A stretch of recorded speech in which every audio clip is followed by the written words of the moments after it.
Good morning. Good morning. I wanted to give you guys this clip of something that I had shared a while ago, which is very important for us to remember.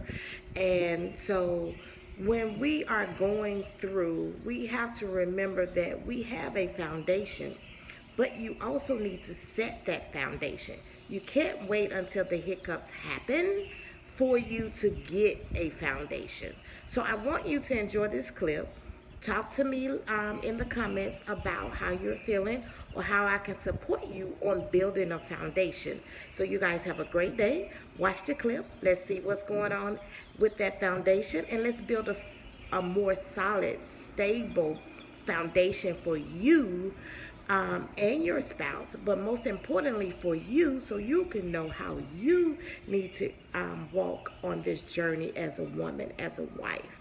All right, y'all have a good day. I look forward to talking to you in the comments. And get something from it, because you may not need it right now, and that's the purpose of marriage retreat and marriage counselors. You shouldn't go once things are blown up or you're in such a bad space. You should do proactive work. You should always try to stay ahead of any distractions that could come to you guys, and that way you are prepared for when they come. But when you don't prepare, when you're not even thinking about the fact that things can happen, because things can happen.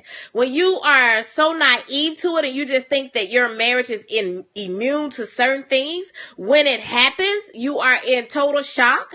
And that's how a lot of couples end up fighting each other instead of fighting the issue or the distraction or the devil together, because they are not prepared and they never created that foundation that they both can stand on and fight it as a unit instead of fighting it as individuals. So that's the whole purpose of marriage retreats. That's the whole purpose of marriage counselors.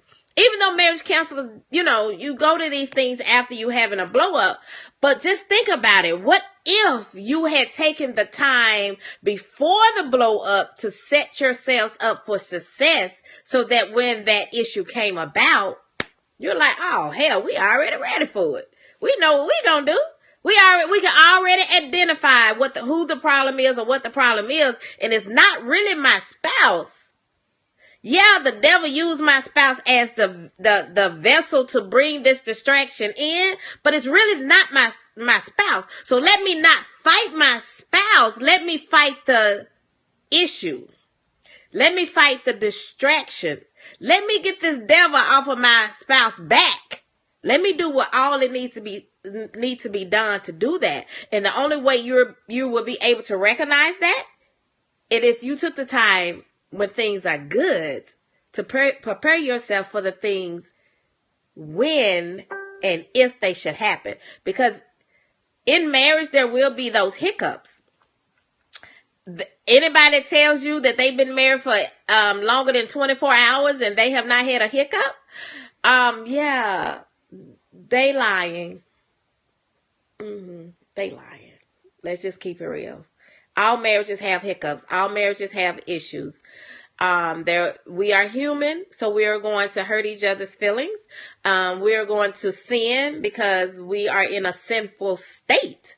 So there's no way that you will not sin against your spouse. And when I say sin, it doesn't mean it has to be something as drastic as infidelity or something like that. But as humans, we sin every day. So there is a possibility that your spouse would do something to you to upset you, or don't do what you need to be done to feel whole and as a partner in the marriage. So yes, gotta get it together.